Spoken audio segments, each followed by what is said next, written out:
Design for share. ठीक, ये पूरा का पूरा चैप्टर किस चीज पे आधारित है? Design of share. एक छोटी सी बात है जो कि हमें ध्यान रखनी है। क्या ध्यान रखना है? देखो, सबसे पहले तुम्हें ये चीज पता है कि शेयर किस तरह से निकाला जाता है। स्ट्रेंथ ऑफ मटेरियल हमने पढ़ लिया। क्यों भाई? है, अगर मैं तुमसे कहूं कि भाई ये कोई सिंपली सपोर्टेड बीम है, ठीक, इस पर मैंने लोड लगा रखा है, ये मैंने लोड लगा दिया, तो इसका शेयर फोर्स डायग्राम तुम्हें आता है बड़े प्यार से, तुम बता दोगे कि जी ऐसा होता है। ठीक, मान लीजिए इसकी वैल्यू है 100, तो 50 की रिएक्शन यहाँ आएगी और 50 की रिएक्शन यहाँ आएगी। 50 प्लस माइनस 50। ठीक,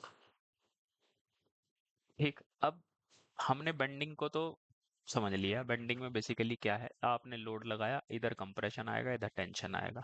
नीचे क्योंकि टेंशन आता है तो सरिया हम एक ऐसे डाल देते हैं। ठीक, तो हमने बेंडिंग को कंसिडर कर लिया, लेकिन अभी शियर हमारा रह रहा है। शियर का क्या करें? ठीक, तो शियर का एक सीधा सा फंडा है, बहुत ही प्यारा सा। देखो, दो चीजें होती हैं पूरी सिविल इंजीनियरिंग में। एक होती है कैपेसिटी और दूसरा होता है लोड। मतलब आपने ये लोड लगाया, मैं अगर इस सेक्शन की बात करूं पर्टिकुलर, ठीक, तो इस सेक्शन पे कितनी शियर फोर्स पैदा हो रही है? 50 की। ठीक, अब जो हमारा कंक्रीट होता है, कंक्रीट है, उसका कुछ सामर्थ्य खुद का होता है। ठीक, कंक्रीट कहता है कि भाई 40 तक का लोड मैं खुद झेल लूंगा, 40 तक की शियर फोर्स मैं खुद बियर कर लूंगा। लेकिन 40 से ऊपर अगर आ गया तो या तो सरिया लगाओ या शियर रेनफोर्समेंट लगाओ। ठीक, तो बस आपको यहाँ पे शियर रेनफोर्समेंट कितना लगाने की जरूरत है? 50 माइनस 40 बराबर 10। भाई यही है इसमें, इस पूरे चैप्टर में।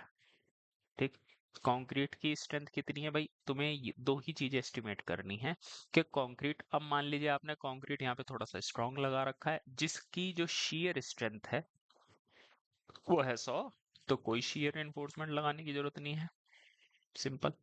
या मिनिमम शियर रेनफोर्समेंट लगाने की जरूरत है। कोड ये कहता है ना कि भाई कम से कम तो लगाओ, चाहे जरूरत हो या ना हो। ठीक, अभी हम आगे क्लॉज में देख लेंगे कि लगाना है कि नहीं। तो इसमें यही हमारे दो चार फॉर्मूले हैं। ठीक, तो अब हम स्टार्ट करते हैं।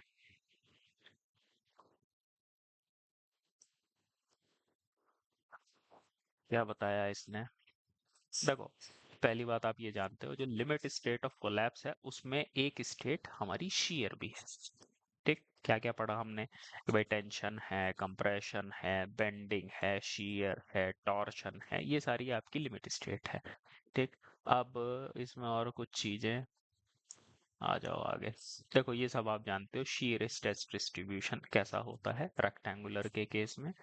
ठीक, ये इसका बेंडिंग स्ट्रेस है जिसके बारे में हम डिस्कस कर चुके हैं। ये होता है इसका शीयर स्ट्रेस डिस्ट्रीब्यूशन, पैराबोलिक होता है। इसका फॉर्मूला ये होता है क्यू मैक्स। ठीक, वी डी स्क्वायर अपॉन 8 आई। ये सब हम चीजें देख चुके हैं और इसका वेरिएशन ये होता है। दूसरी बात, रेक्टेंगुलर के केस में आपको ये भी पता था कि टाउ मैक्स क्या होता है? 3/2 टाउ एवरेज। टाउ किसे रिप्रेजेंट करता है? शीयर को, शीयर स्ट्रेस को। आगे आ जाओ, shear stress distribution in reinforce concrete section. ये वाला जो था, ये रेक्टेंगुलर होमोजीनियस सेक्शन, मतलब कि जैसे स्टील का सेक्शन है, मान लीजिए ये आपका स्टील का सेक्शन है। ठीक, अब ये आ जाता है आपका आरसीसी का। ठीक, आरसीसी में मैंने देखो एक बार आपको पहले भी बताया है कि नीचे हम ये मान के चलते हैं कि कंक्रीट टेंशन में टूट चुका है। बेसिकली हम ये कहते हैं ना कि भाई जो टेंशन है किसके द्वारा वहन की जाती है? सिर्फ स्टील के द्वारा। तो इसमें क्या है, सिर्फ इतना सेक्शन है और इसके नीचे हो गया गायब। ठीक, तो अगर आप ये फॉर्मूला लगाओगे V A Y bar upon I P, तो इसके हिसाब से यहाँ तक ये पैराबोलिक चलेगा और बस ये सेक्शन यहाँ तक है, इसके नीचे गायब है। तो ऐसा नहीं कि यहाँ पे खत्म हो जाएगा, फिर यहाँ से रेक्टेंगुलर चलेगा। ठीक। तो ये क्या चीज हुई, शेयर स्ट्रेस डिस्ट्रीब्यूशन इसको बोलेंगे। क्यों भाई, आ गया समझ में?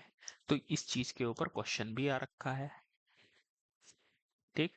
के आरसीसी बीम जो आपकी सिंगली रेनफोर्स्ड आरसीसी बीम है, उसमें शेयर स्ट्रेस डिस्ट्रीब्यूशन कैसा होता है? बच्चे गलती से लगा के आ जाते हैं पैराबोलिक। पैराबोलिक नहीं होता, ध्यान रखना। क्यों?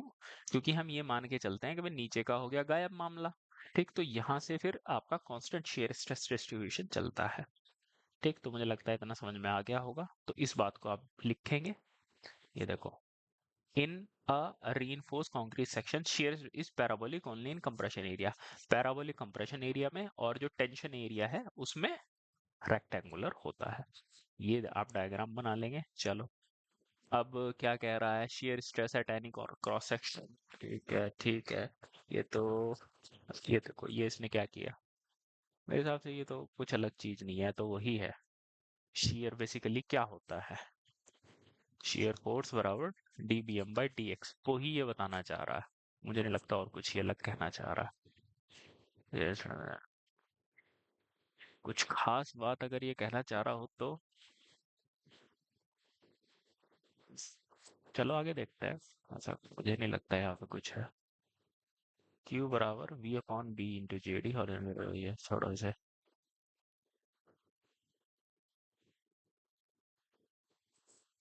अच्छा।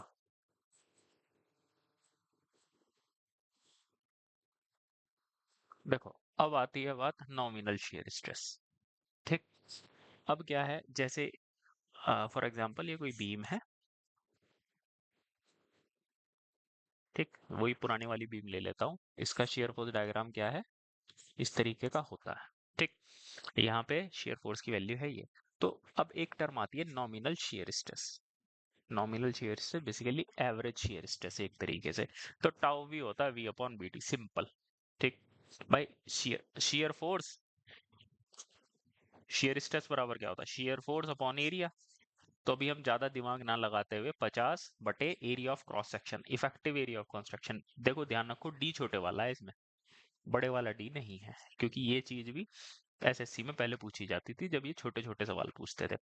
बेसिकली यहाँ पे ये क्या कह रहा है, यहाँ पे ये कह रहा है कि भाई वास्तविक डिस्ट्रीब्यूशन तो इसका ये है। ठीक। लेकिन आई एस कोड क्या मानता है, I S code tau V बराबर क्या ले लेता है, V upon B D. I S code ये मान के चलता है कि पूरे सेक्शन पे एवरेज शियर स्ट्रेस रेक्टेंगुलर लग रहा है, ये एजम्पशन है। ठीक है, तो चाहे तो आप बना सकते हो इस चीज को। ठीक, share stress distribution as per I S 456 in rectangular reinforce concrete beam. ठीक, ये आपका आई एस 456 के अनुसार है शेयर स्ट्रेस डिस्ट्रीब्यूशन। चलो, combined effect of bending stress and shear stress on a beam. देखो, अब यहाँ पे थोड़ा सा हमारा क्या स्टार्ट हो जाएगा, अब प्रिंसिपल स्ट्रेस स्ट्रेन थ्योरी आ जाएगी हल्की सी। क्यों? क्योंकि अब आपको देखो, सरिये जो रीइंफोर्समेंट लगाई जाती है,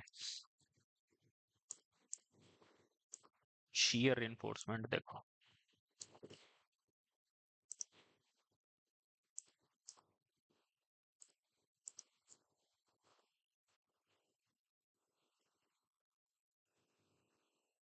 देखो कैसी होती है शियर रीइंफोर्समेंट।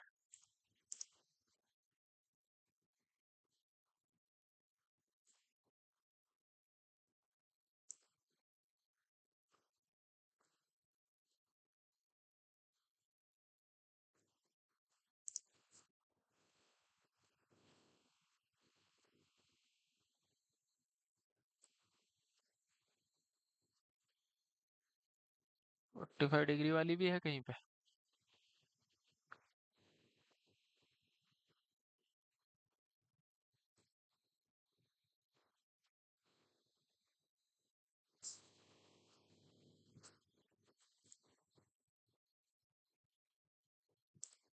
देखो, ये दिख रहा है, जिस इस तरीके की शेयर एनफोर्समेंट होती है ये, मतलब ये जो वर्टिकल लाइन आपने लगा रखी है, ठीक है, इनको बोलते हैं शेयर रीइंफोर्समेंट।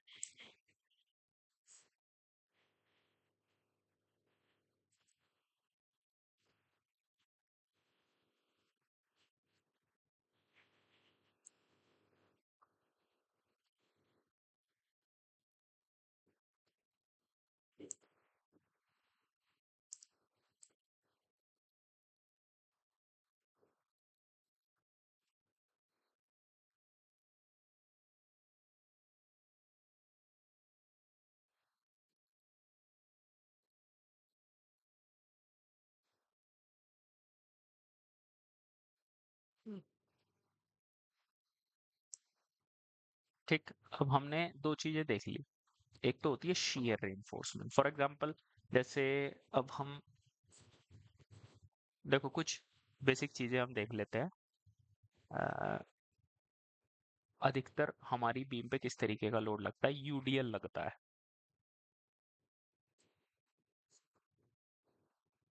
क्योंकि डेड लोड भी यूडीएल की तरह काम करता है। इसका shear फोर्स डायग्राम कैसे होगा? ऐसे ठीक। भाई shear फोर्स कहाँ पर ज्यादा आ रही है? यहाँ पर, एंड पर। तो वही फंडा हम फिर उसमें लगा देते हैं। कई बार ये क्वेश्चन एसएससी में भी पूछा गया है कि जो स्टिरप्स हैं, जो रीइंफोर्समेंट है, कहाँ पर ज्यादा क्लोज लगाई जाएगी? यहाँ पर आप पास पास लगाएंगे, और जैसे आप सेंटर की तरफ बढ़ते चले जाएंगे दूर दूर, फिर यहाँ पे पास पास लगा देंगे। ठीक। तो जो आप सरिये या छल्ले लगाए जाते हैं सपोर्ट के पास, इसलिए ज्यादा लगाए जाते हैं। अब दूसरी बात इसमें क्या आती है? एक बात इसमें और आती है, क्या? जो रीइंफोर्समेंट है, या तो आप इस तरह से लगाओ स्टीरअप्स। शियर के लिए जो छल्ला लगाया जाता है उसको स्टीरअप बोलते हैं। दूसरे होते हैं 45 डिग्री पे। या तो आप वर्टिकल लगा दो, या आप इंक्लाइंड लगा दो। वर्टिकल से ज्यादा अच्छे आपके इंक्लाइंड होते हैं, लेकिन इनको लगाने में दिक्कत आती है। ठीक है भाई। मजदूर वर्टिकल तो बड़े प्यार से लगा देगा, आसानी से लगा देगा, लेकिन आप उसे पहले कैसे समझाओगे कि भाई से 45 डिग्री के एंगल पे लगाना? तो वो थोड़ा उसके लिए मुश्किल पैदा कर देता है। ठीक। लेकिन अच्छे यही होते हैं जो कि 45 डिग्री पर। लेकिन अब बात ये आती है कि भाई ऐसा करते क्यों है? कारण क्या है? ऐसे ही क्यों लगा रहे हैं, ऐसे क्यों नहीं लगा रहे? ठीक। तो इसके लिए जो हम स्ट्रेंथ ऑफ मटेरियल में प्रिंसिपल स्ट्रेस स्ट्रेन थ्योरी पढ़ रखी है, बस वही हम देख लेंगे।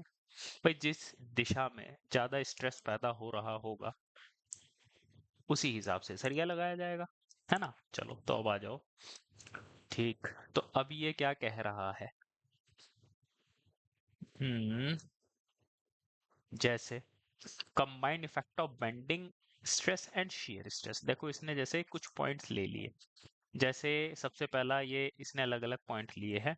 ये पॉइंट लिया है 1 2 3 4 5 6 7। ठीक। ये अलग अलग पॉइंट लिए। अब क्या कर रहा है ये? हर एक पॉइंट पर, जैसे इसने सिंपली सपोर्टेड बीम ली है जिसपे यूडीएल लगा हुआ है, बेंडिंग मोमेंट डायग्राम ऐसा, शियर फोर्स डायग्राम ऐसा। ठीक। और अगर क्रॉस सेक्शन की बात करें तो क्रॉस सेक्शन, कोई पर्टिकुलर क्रॉस सेक्शन अगर लेते हैं तो उस पर बेंडिंग स्ट्रेस ऐसे आएंगे, और उस पर्टिकुलर क्रॉस सेक्शन पे शियर स्ट्रेस डिस्ट्रीब्यूशन ही आएगा। ठीक। अब आप पॉइंट कंसिडर, पॉइंट 1 to 7, ये एट पॉइंट 5 की बात कर रहा है। ये वाला जो पॉइंट है किस में होगा? कंप्रेशन में होगा? नहीं, कंप्रेशन में क्यों, टेंशन में होगा। नीचे वाला तो टेंशन में रहता है। देखो इसने दिखा रखा पहले एट पॉइंट नंबर 5। ठीक। ये वाला जो पॉइंट है इस पे टेंशन आएगी, ये इसने टेंशन दिखा दी।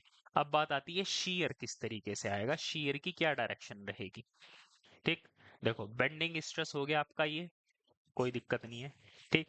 F/I बराबर M/Y, सिंपल आपने बेंडिंग थ्योरी लगा दी। शीयर स्ट्रेस का फॉर्मूला हो गया ये। ठीक। Q = VA/Y/IB, दोनों चीजें। देखो टेंशन इस हमने ये वाली डायरेक्शन तो दिखा दी। अब थोड़ी सी दिक्कत ये आती है कि भाई मैं शेयर की डायरेक्शन कैसे दिखाऊंगा? अब शेयर की डायरेक्शन दिखानी पड़ेगी, शेयर के बारे में थोड़ा सा सोचना पड़ेगा कि भाई मैं यहाँ शेयर की डायरेक्शन कैसे दिखाऊं, है ना? ये जो पॉइंट 5 है इस पे, ये पॉइंट 5 है मेरा, इस पे टेंशन तो लग गई। अब मैं शेयर ऐसे दिखाऊं, ऐसे दिखाऊं, एक डायरेक्शन मिल जाए सब मिल जाएगा, है ना? या भाई ये वाला जो फेस है इस पे ऐसे दिखाऊं या ऐसे दिखाऊं? क्यों भैया जय, लगाओ दिमाग अब थोड़ा सा, कैसे करना चाहिए इसको? इसको इसको इसको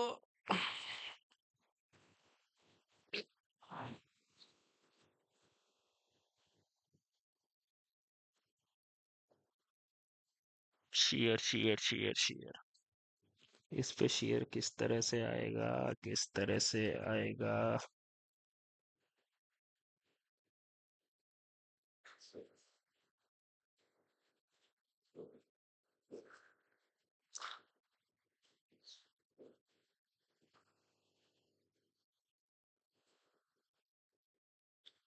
भाई इस पे जो शेयर की डायरेक्शन है ऐसी होनी चाहिए।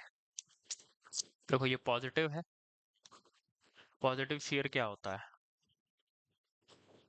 ऐसा होता है क्या? क्यों भाई अजय, साइन कन्वेंशन यही होती थी।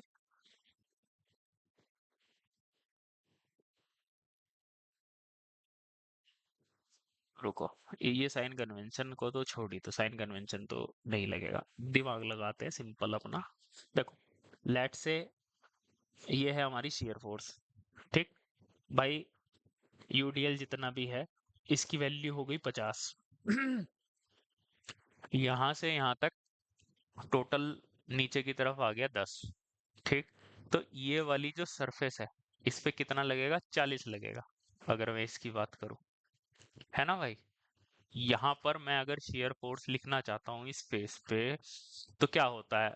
ये लोड माइनस यहाँ तक का लोड, 50 माइनस 10 बराबर 40, तो ऊपर की तरफ डायरेक्शन आनी चाहिए ना। कि भाई अजय, तो कायदे से यहाँ पर डायरेक्शन ऊपर की तरफ आनी चाहिए। ठीक भाई, ये मिल गया तो बाकी सब मिल गया।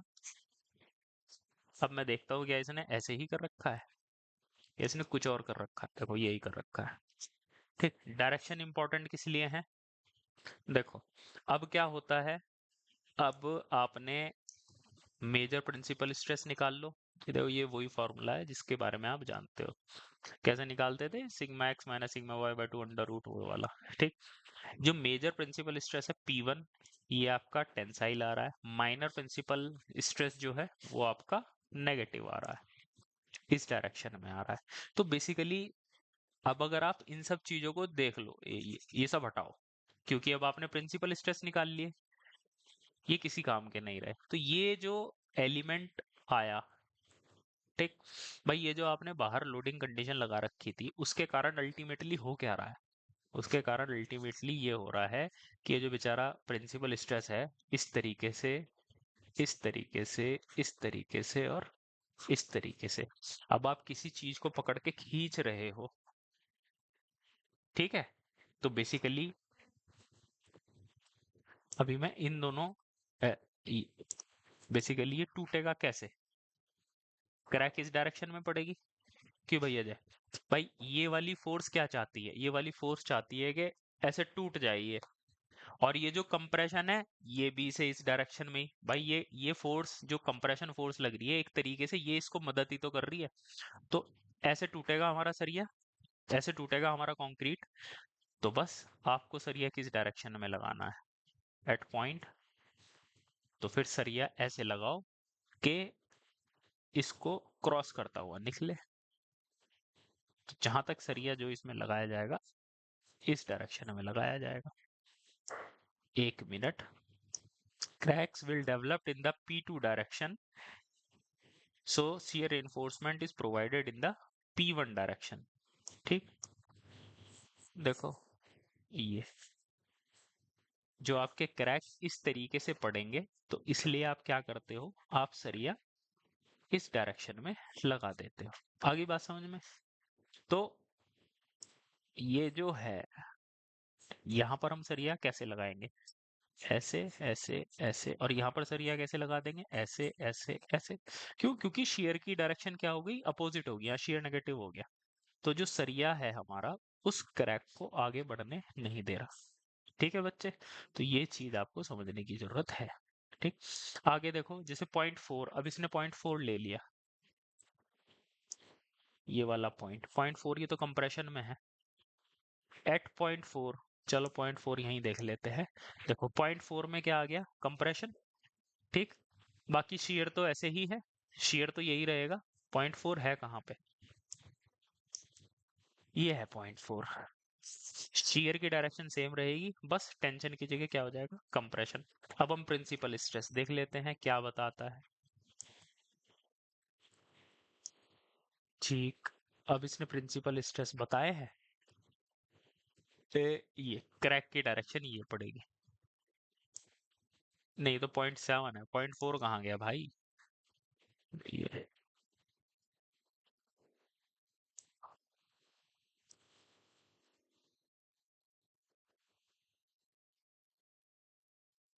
0.4 का इसने बताया नहीं। बहरहाल मेरे हिसाब से इसी तरीके के स्ट्रेस आ रहे होंगे।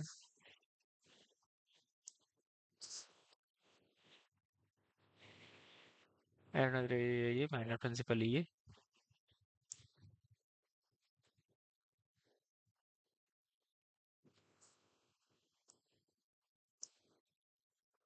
और दूसरा इसने लिया है एट पॉइंट सेवन जो है हमारा क्या है, सिर्फ bending, only stress is the bending stress. पहले F7 देख लेते हैं।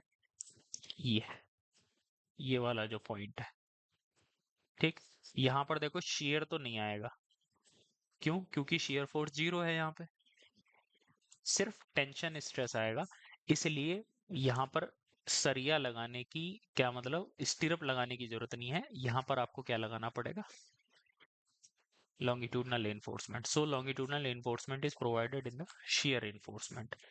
अब ये क्या कर रहा है? पॉइंट 321, 321 पे, 321 कौन कौन से पॉइंट हो गए?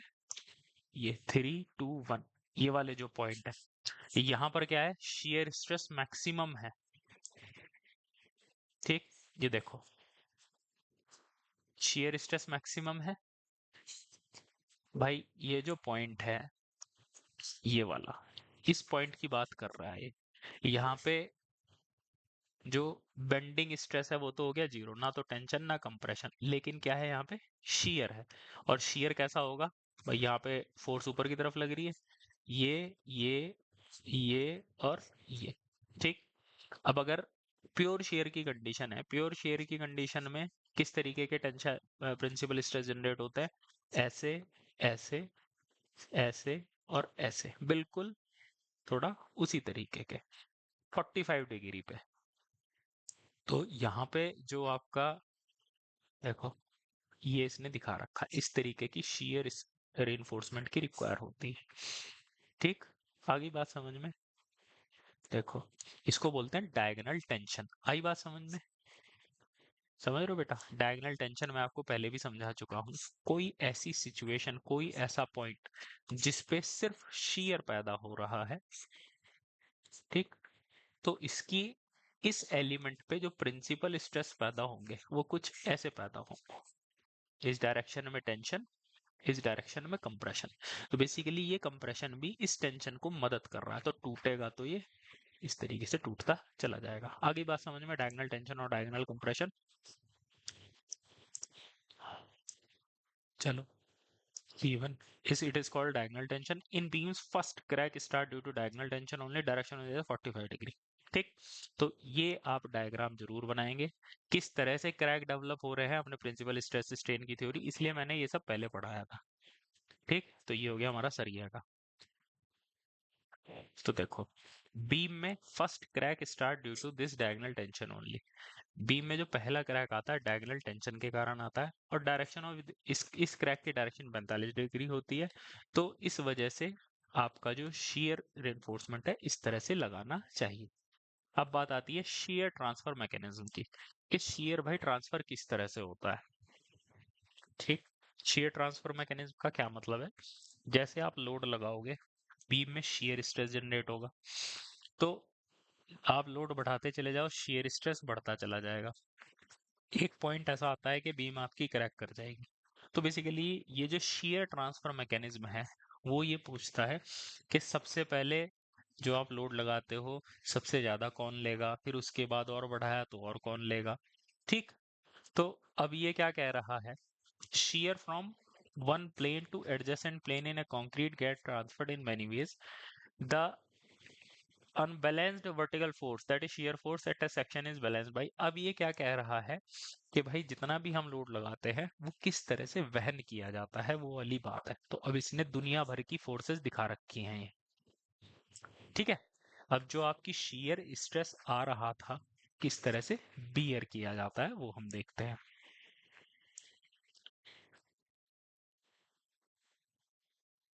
इसी के ऊपर क्वेश्चन था वो। ये थोड़ा सा याद रखने वाली चीज है।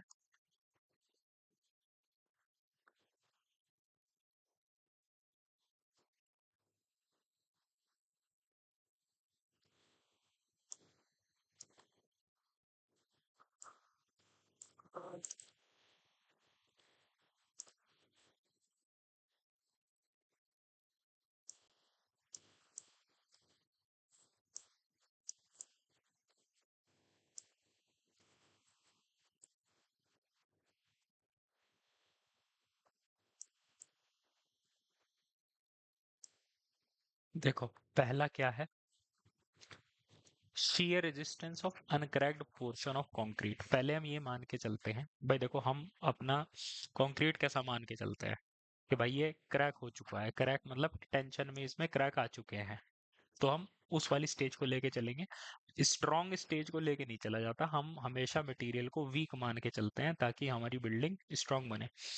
Shear resistance of uncracked portion of concrete, uncracked portion मतलब जैसे ये आपका यहाँ तक क्रैक हो गया, तो ये जो वीसीआर है, जो थोड़ा बहुत बेचारा बचा हुआ है, उससे जो स्ट्रेंथ मिल रही है वो। आ रही है बात समझ में अजय?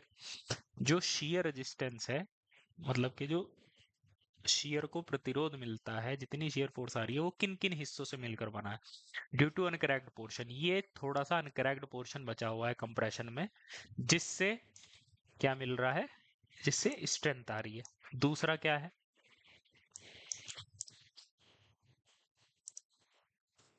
दूसरा है vertical component of the force due to aggregate interlocking, V A Y bar. अब देखो एक्चुअली क्या है, ये क्रैक्ड पोर्शन है, ठीक। देखो मैं दिखाता हूँ, मैंने ये एक डायग्राम भी निकाला था एक, कहाँ गया कहाँ गया, ये देख रहे हो, ठीक है, इस तरीके से क्रैक आता है। आई बात समझ में? तो इस क्रैक की बात कर रहे हैं,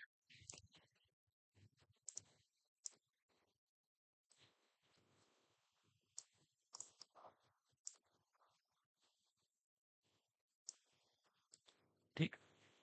ये नीचे से तो ये पूरा क्रैक हो ही चुका है, ठीक। तो जो वीसीआर है वो है ये, ठीक। अब क्या है भाई, इंटरलॉकिंग भी तो है आपस में, यहाँ पे पत्थर होंगे जो आपस में इंटरलॉक हो रखे होंगे, कुछ शेयर उनकी वजह से आएगा, ठीक। Vertical component of force due to aggregate interlocking. अब जैसे एग्रीगेट इंटरलॉकिंग के कारण, ठीक, आपस में इंटरलॉक हो रखे थे, उसके कारण शेयर रेजिस्टेंस या इसके कारण कुछ सामर्थ्य डेवलप हो रहा था, उसका जो वर्टिकल कंपोनेंट है, भाई देखो शेयर किस डायरेक्शन में आता है, वर्टिकल डायरेक्शन में आता है, ठीक। तो उसको रेजिस्टेंस किससे मिलेगा, हॉरिजॉन्टल से तो नहीं मिलेगा, वर्टिकल से ही मिलेगा। तो दूसरा हो गया आपका वी ए वाई, ठीक, vertical component of aggregate interlocking. दूसरा dowel force in tension reinforcement, जो आपकी टेंसल रेनफोर्समेंट है, जो आपने सरिया लगा रखा है मेन रेनफोर्समेंट, उसमें जो शेयर रेजिस्टेंस जनरेट हो रहा है उसको बोलते हैं डोवल फोर्स, ठीक। समझ रहे हो?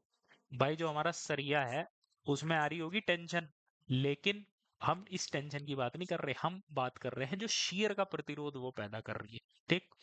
अगला क्या है, shear resistance carried bye transverse shear reinforcement if shear reinforcement is provided. जो आपने ट्रांसवर्स शीयर रेनफोर्समेंट लगा रखी है भाई, यहाँ पे आपने जो आपने स्टिरअप लगा रखे हैं, छल्ले जो प्रोवाइड कर रखे हैं, तो जो स्टिरअप यहाँ पर होगा उसके कारण जो स्ट्रेंथ आ रही है वो, तो भाई इन सब को जोड़ दो तो आपको शेयर स्ट्रेंथ मिल जाएगी। आगे बात समझ में? ठीक। आगे क्या है,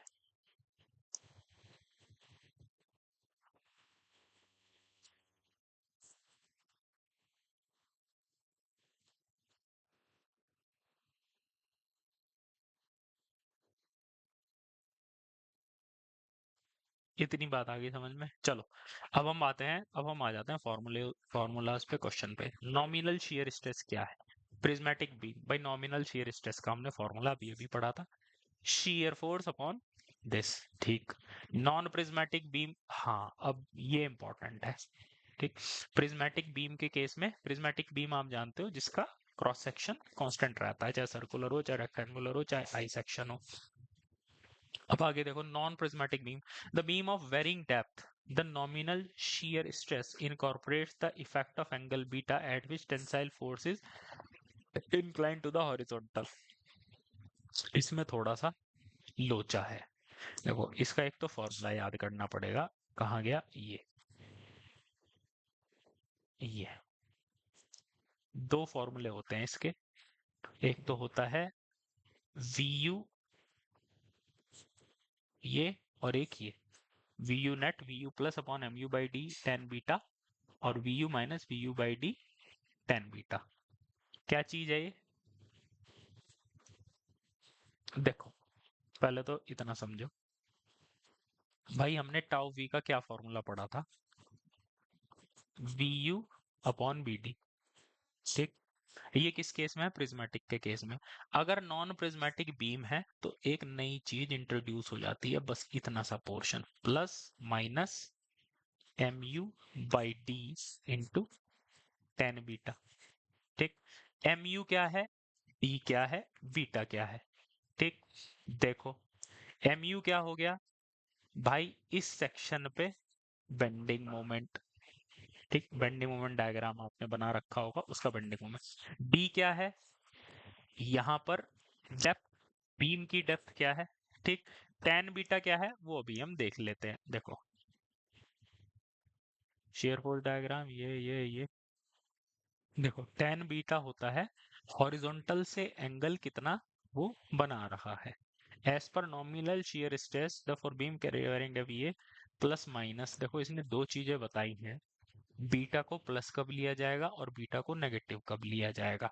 देखो, बीटा को प्लस कब तब लिया जाता है जब, देखो, ये जैसे मेरा सरिया है, ठीक, ये मेरा सरिया जा रहा है, ठीक, और नीचे वाला सरिया टेंशन में रहता है,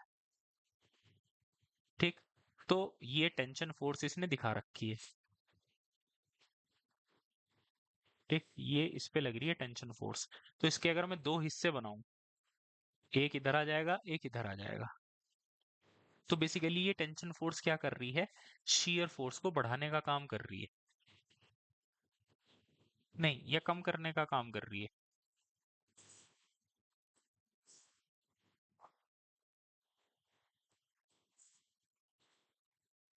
बढ़ाने का काम कर रही है ये।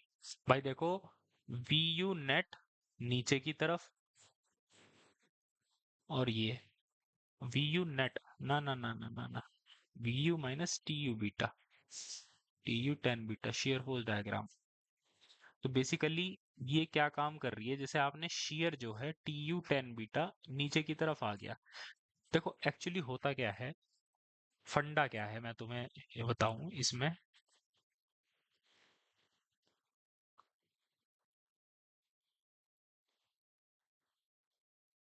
जैसे ये मेरी प्लेन बीम है, एक मिनट अजय।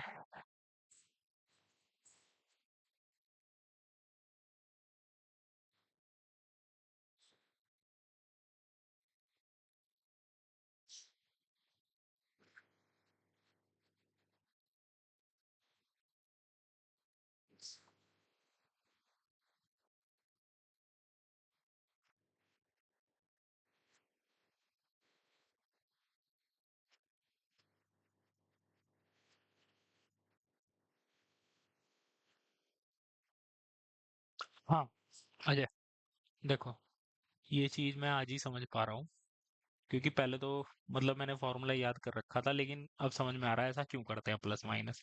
देखो, ये है साधारण केस जिसमें शियर स्ट्रेस होता है V U upon B T. ठीक, मुझे कोई दिक्कत नहीं इस बात में। एक्चुअली क्या है, इसमें रहती है टेंशन, नीचे जो सरिया होता है भाई, वो टेंशन के लिए लगाया जाता है, तो उसमें टेंशन रहती है। इस टेंशन का कोई कंपोनेंट शियर की दिशा में नहीं है भाई, शियर आपकी इस डायरेक्शन में लगेगी और टेंशन आपकी परपेंडिकुलर दिशा में लग रही है।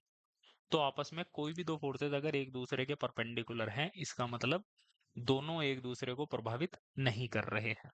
ठीक। अब क्या बात आती है, अब बात आती है, अब बात आती है, अगर मैंने सरिया उल्टा सीधा लगा रखा, उल्टा सीधा मतलब भाई मेरी बीम ही ऐसी है, जैसे मेरी कैंटिलीवर बीम है, कैंटिलीवर बीम में सरिया किस तरह से दिया जाता है, ऐसे दिया जाता है। भाई कैंटिलीवर बीम में क्या होता है, कोई भी कैंटिलीवर बीम अगर आप देखोगे, तो जहां सपोर्ट है वहां पे सेक्शन मोटा रहता है और यहाँ पर सेक्शन पतला रहता है। क्यों? क्योंकि बेंडिंग मोमेंट डायग्राम इसका कैसे बनता है, इसका बेंडिंग मोमेंट डायग्राम ऐसे बनता है यूडीएल के केस में। भाई जहां पे ज्यादा बेंडिंग मोमेंट वहीं पे तो डेप्थ ज्यादा दोगे, तो इसमें जो सरिया आप लगाओगे इस तरीके से लगेगा। ठीक। अब ऐसे सरिया लगा दिया, अब टेंशन तो इसमें भी आएगी, अब ये जो टेंशन है, ठीक, अगर मैं किसी पर्टिकुलर पॉइंट को लूं, ठीक, तो इस टेंशन के दो हिस्से हो जाएंगे, T cos theta, T sine theta. ठीक है, मान लीजिए मैं थीटा ये ले लेता हूँ। तो ये जो वर्टिकल कंपोनेंट है भाई, ऊपर से शेयर आपका ये आ रहा है, और एक शेयर इससे भी जनरेट हो रहा है। क्यों अजय, आ रही बात समझ में? तो जो हम शेयर स्ट्रेस निकालते थे उसमें ये गड़बड़ी कर देगा भाई। अगर मैं सिंपल फॉर्मूला लगा लूं V U upon B T, ठीक, तो इसमें या तो मुझे ये माइनस करना पड़ेगा या ये प्लस करना पड़ेगा, है ना?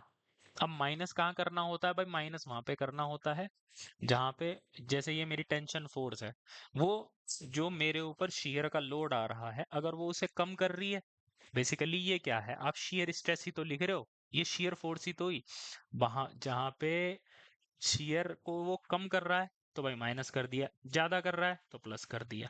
आईएस कोड ने इसका सिंपल सा, तो इन्होंने यही चीज यहाँ पे बता रखी है। जैसे, कहाँ गया वो?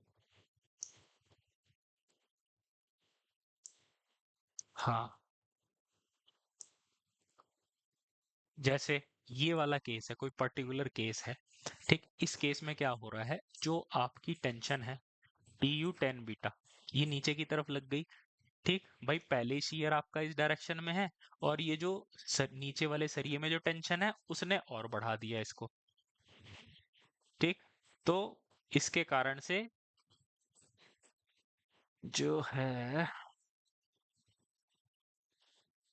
We U net, V U net बराबर V U minus T U tan beta, ठीक। तो ये इसकी इसने इसने माइनस क्यों लगाया भाई यहाँ पे? लेकिन अब यार, अगर मैं ये वाला पोर्शन देखूं, मान ले मैं इधर देखता हूँ, तो टी यू टेन बीटा यहाँ पे लग रहा है, तो टी यू टेन बीटा ऐसे लगेगा, एज इट इज ये ऐसे ट्रांसफर हो जाएगा, और शियर फोर्स ऐसे आएगी, तो इस वजह से यहाँ पर माइनस हो गया। आप इतना समझें कि इस तरीके का अगर केस है, तो इसमें जो टेंशन में जो सरिया लगा हुआ है उसके कारण जो शियर आ रही है, उसके एंगल के कारण वो नेट शियर को कम कर दे रही है। इस तरीके का अगर केस है तो उसमें नेट शियर बढ़ जाता है, ठीक। अब एग्जाम में अगर क्वेश्चन आएगा, तो जब हम ईएससी के क्वेश्चन करेंगे तब हमें समझ में आ जाएगा किस तरीके से पूछा जाता है, लेकिन आईएस कोड ने इस तरीके से नहीं बता रखा। आईएस कोड ने क्या बता रखा है? कौन सा है ये? 40.1.1।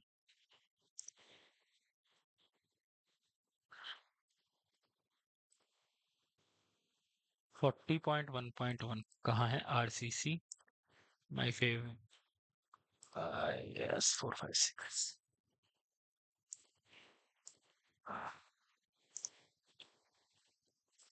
40.1.1 कहाँ गया? हाँ, ये देखो,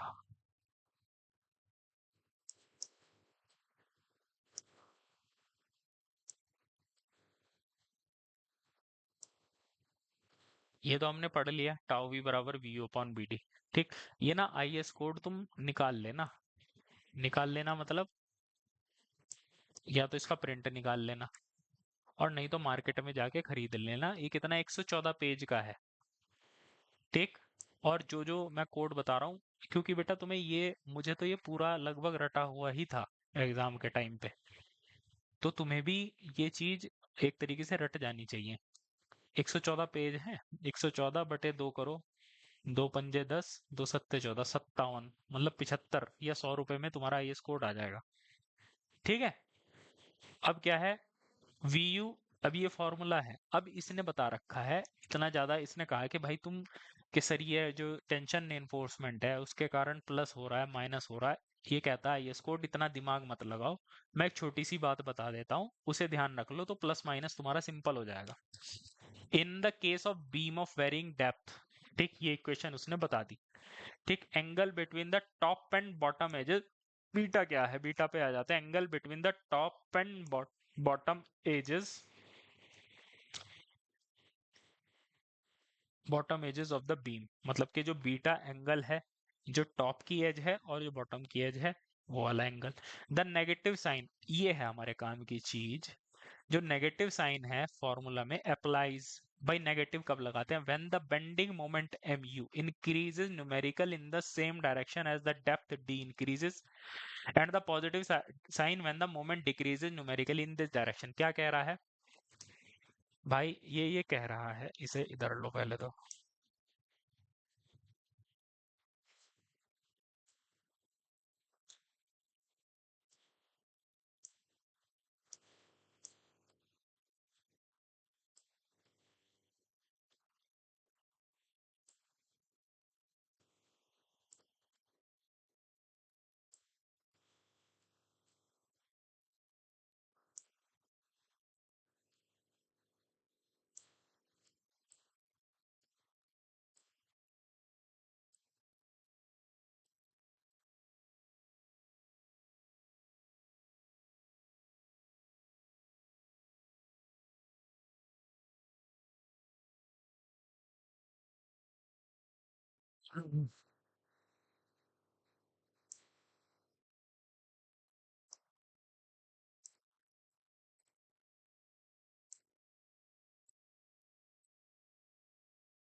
हाँ भाई, देखो, सबसे पहले तो हम बीटा देख लेते हैं, बीटा क्या है।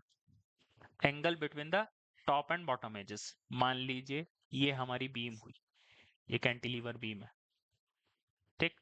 तो इन दोनों के बीच का एंगल, बीच का एंगल कैसे निकाला जाएगा भाई? इसके पैरेलल लाइन यहाँ पे खींच दो और थीटा, ये तुम्हें एंगल पता चल गया, बात खत्म। अब बात आती है प्लस माइनस की। देखो, the negative sign in the formula, अरे कहाँ चला गया, इन द फॉर्मूला अप्लाई, जो नेगेटिव साइन है वो कब अप्लाई होगा?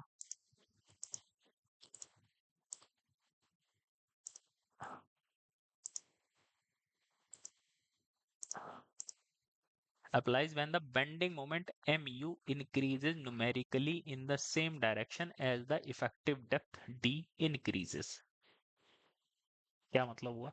जैसे मैं कैंटिलीवर बीम का उदाहरण लेता हूं, ये मेरी कैंटिलीवर बीम है, ठीक। भाई इसका बेंडिंग मोमेंट डायग्राम कैसा होता है कैंटिलीवर बीम का? ऐसा होता है। क्यों भैया जय?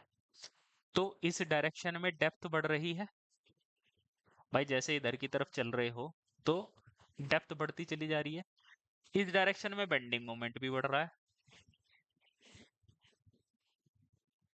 है या नहीं? देखो, negative sign in the formula, negative sign वहां पर लगेगा जहां पर bending moment increases numerically in the same direction as the effective depth D increases. अगर जो डेप्थ है वो भी बढ़ रही है और बेंडिंग मोमेंट है वो भी बढ़ रहा है, तब आप क्या लगाएंगे? नेगेटिव साइन लगाएंगे। समझ रहे हो अजय? भाई सेक्शन बढ़ाते क्यों चले जाते हैं कैंटिलीवर बीम में? ताकि जैसे जैसे बेंडिंग मोमेंट बढ़ता रहे, फ्लेक्सुरल स्ट्रेंथ हमारी कांस्टेंट रहे। इतनी बात आ गई समझ में? अगर आपने कायदे से काम कर रखा है तो बेसिकली जो हमारा शेयर है, टाउ वी क्या था formula? V U minus M U upon D tan beta upon B D, ये फॉर्मूला है ना। इस फॉर्मूले की खास बात ये है, जब आप एग्जाम में जाओगे तो तुरंत गायब हो जाता है दिमाग से। V U upon B D तो याद रहता है, प्लस माइनस क्या था ये चीज गड़बड़ हो जाती है। मेरे साथ हमेशा यही हुआ एग्जाम में, मैं इसे भूल जाता था तो मैं फिर पछताता था बाद में आके। तो इसलिए इसको लिख लेना। अगला क्या है भाई? प्लस साइन कहां पर इस्तेमाल होगा भाई? जहां पे उल्टा हो रहा होगा। And the positive sign when the moment decreases numerical in this direction. अब क्या कह रहा है ये भाई? किसी कलाकार ने मान लीजिए ऐसी बीम बना दी, कैंटिलीवर है भाई, इसका बेंडिंग मोमेंट डायग्राम कैसे बनेगा? बनेगा तो इसका भी ऐसा ही। कैंटिलीवर बीम की ये थोड़ी ना है कि भाई तुम सकल शेप चेंज कर दोगे तो डायग्राम अलग हो जाएगा। अब क्या है, इस डायरेक्शन में चलोगे तो डेप्थ क्या हो रही है? कम हो रही है। इस डायरेक्शन में क्या हो रहा है? बेंडिंग मोमेंट बढ़ रहा है। तो जहां पे डिफरेंस आ जाएगा तो वहां पे हम प्लस लगा देंगे। जैसे मेरे हिसाब से सिंपली सपोर्टेड बीम में शायद ऐसा होता हो। जैसे अगर मैं सिंपली सपोर्टेड बीम की बात करूं, जैसे ये सिंपली सपोर्टेड बीम है, तो अगर भाई सिंपली सपोर्टेड बीम में भी इसी तरीके की बीम दी जाती है, मतलब देनी चाहिए कायदे से। तो क्यों? क्योंकि बेंडिंग मोमेंट यहाँ पे ज्यादा होता है। तो बात आ गई ना समझ में, कहाँ पे प्लस है कहाँ पे माइनस है? क्यों भैया जय? चलो, चलो बाकी तो जब हम क्वेश्चन करेंगे तब हमें समझ में आएगा। और ये मुझे बहुत अच्छा चैप्टर लगता है क्योंकि इसमें ज्यादा जैसे वो है ना, बीम डिजाइन और ये सब, क्रिटिकल सेक्शन फॉर शियर। अब ये छोटे छोटे कुछ बहुत ही प्यारे प्यारे से पॉइंट हैं जिसके डायग्राम बनाने रहेंगे और वो हो जाएगा। देखो, क्रिटिकल सेक्शन फॉर शियर का क्या मतलब है भाई? क्रिटिकल का क्या मतलब होता है? क्रिटिकल सेक्शन फॉर शियर का मतलब है, जैसे जैसे जैसे जैसे क्या, अब जैसे ये मेरी कोई सिंपली सपोर्टेड बीम है,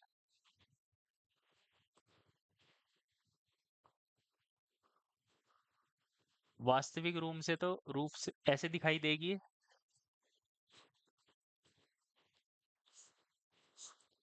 टेक, जब आप इसको असली जिंदगी में बनाओगे तो सिंपली सपोर्टेड बीम कैसे दिखती है?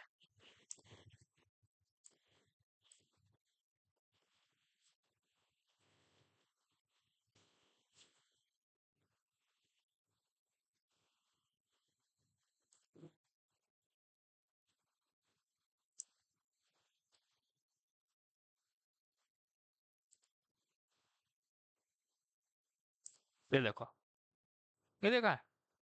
ये बीम रही और सिंपल आपने उठा के रख दिया, और चाहे ये इधर को गिर जाए उधर को गिर जाए, इनसे ना कोई मतलब नहीं है। हालांकि ऐसा होता नहीं, ये इसको क्रॉस भी ज्वाइन करेंगे। ठीक, ये देखो, जैसे ये सिंपली सपोर्टेड बीम है, ये देखो इसने ये पूरी बीम सिर्फ इस पे उठा के रख दी, सिंपल ही सपोर्ट दे दिया। ठीक, अब भगवान ही मालिक है, काइंड ऑफ सिचुएशन। अब आगे देखो क्या है इसमें। अब देखो होता क्या है, ऐसा कुछ होता है। अब हमें एक बात पता है कि भाई शियर फोर्स डायग्राम कैसा होता है सिंपली सपोर्टेड बीम का, ऐसा होता है यूडीएल के केस में, है ना? हम ये चीज जानते हैं कि भाई शियर हमारी मैक्सिमम कहाँ पर आती है? सबसे कोने पर आती है, यहाँ पर शियर फोर्स मैक्सिमम होती है। लेकिन अब थोड़ा सा कैच इसमें क्या है, अब जैसे आप बीम रखते हो तो यहाँ पे वर्टिकल फोर्स आएगी, फिर वर्टिकल रिएक्शन यहाँ पे जनरेट होगी, और ऊपर से भी लोड आ रहा है। ठीक, तो ये वाला हिस्सा भाई एक तरीके से ऊपर से लोड आ रहा है, यहाँ पे भी ऊपर से लोड आ रहा है। कि भाई अजय, एक तरीके से मान सकते हो ना कि भाई ऊपर से लोड, भाई ये वाला हिस्सा है। ठीक, इस पे ऊपर का लोड भी है, नीचे का भी लोड है एक तरीके से।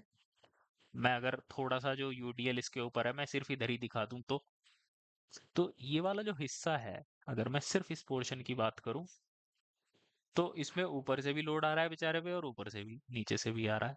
तो ये क्या हो जाता है, ये कंप्रेशन में आ जाता है, और कंप्रेशन में मटेरियल की शियर स्ट्रेंथ बढ़ जाती है। अगली बात, भाई शियर, यहाँ पे शियर क्रैक डेवलप होने थे,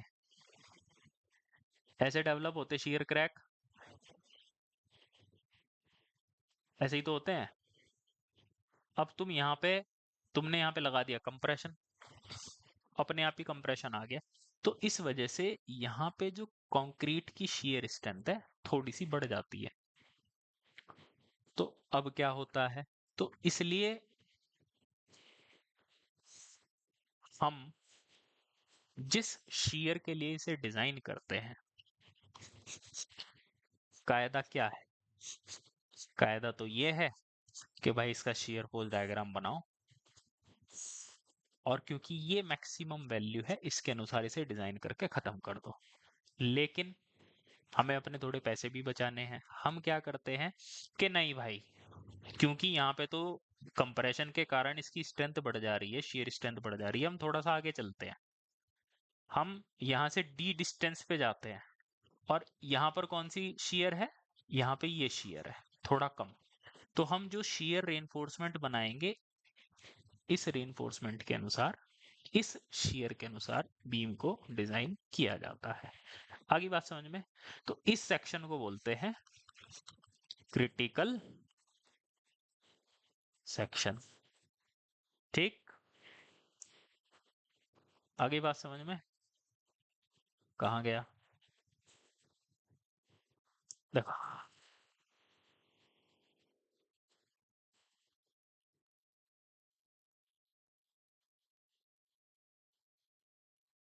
ये देखो, जैसे अब अलग अलग पॉइंट देख लेते हैं। इट इज क्वाइट एविडेंट, ठीक, that support reaction give rise to the transverse compression in the end region. जो हमारा एंड रीजन है उसमें जो सपोर्ट रिएक्शन है भाई, ऊपर से भी लोड आ रहा है नीचे से भी, तो यहाँ पर कंप्रेशन जनरेट हो जाता है। Gives rise to transverse compression in the end region of the concrete member. जो एंड रीजन है वहां पे कंप्रेशन जनरेट हो जाता है, जिससे this increases the shear strength of this region. जो सपोर्ट रीजन है वहां पे shear स्ट्रेंथ थोड़ी सी बढ़ जाती है। मतलब अगर यहाँ पर कंक्रीट की shear स्ट्रेंथ 10 है तो यहाँ पर इस रीजन में कितनी हो जाएगी, 12 हो जाएगी। आगे बात समझ में? कंप्रेशन के कारण। And the inclined crack do not develop near face support. इस वजह से जो इंक्लाइंड क्रैक है वो फेस पर जनरेट नहीं होते।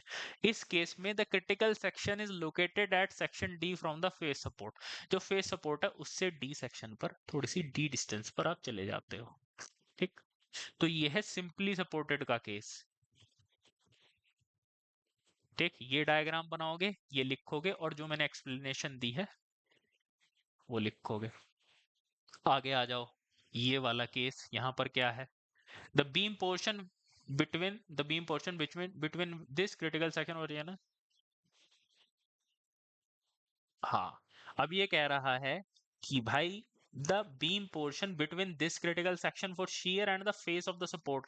ये कह रहा है कि यहां से लेके यहां तक का सेक्शन जो आप अगर डिजाइन करना चाह रहे हो तो किसके लिए डिजाइन करोगे, इस shear फोर्स के लिए डिजाइन करोगे।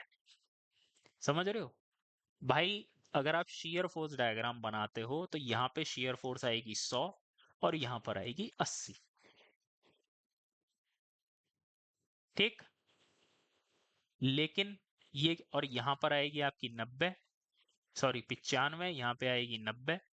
लेकिन ये क्या कह रहा है कि यहाँ से लेके यहाँ तक का जो आप डिजाइन करोगे 80 के लिए डिजाइन करोगे। ठीक है, इतनी बात आ गई समझ में? चलो, it is noted that we consider economic member on the distance 2D within a distance within. अब क्या कह रहा है, चलो ये बात हमारी बात आ गई समझ में। ठीक, दूसरा केस क्या है, सेम केस यहाँ पर है। अगर आपकी कंटिन्यूअस बीम है, मान लीजिए सिंपली सपोर्टेड नहीं है, आपने मोनोलिथिकली कंस्ट्रक्ट कर रखा है, तो यहाँ पर भी डी डिस्टेंस पे जो शियर है उसी के लिए आप डिजाइन करोगे। लेकिन इसमें एक कैच है। कैच क्या?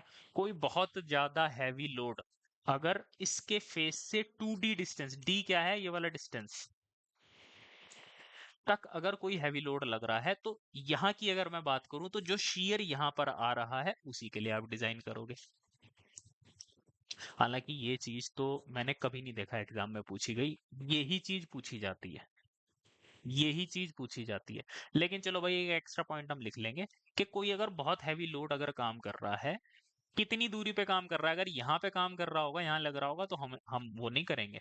सिर्फ यहाँ से 2D डिस्टेंस तक तो जो शियर है। आगे भाई अजय समझ में बात?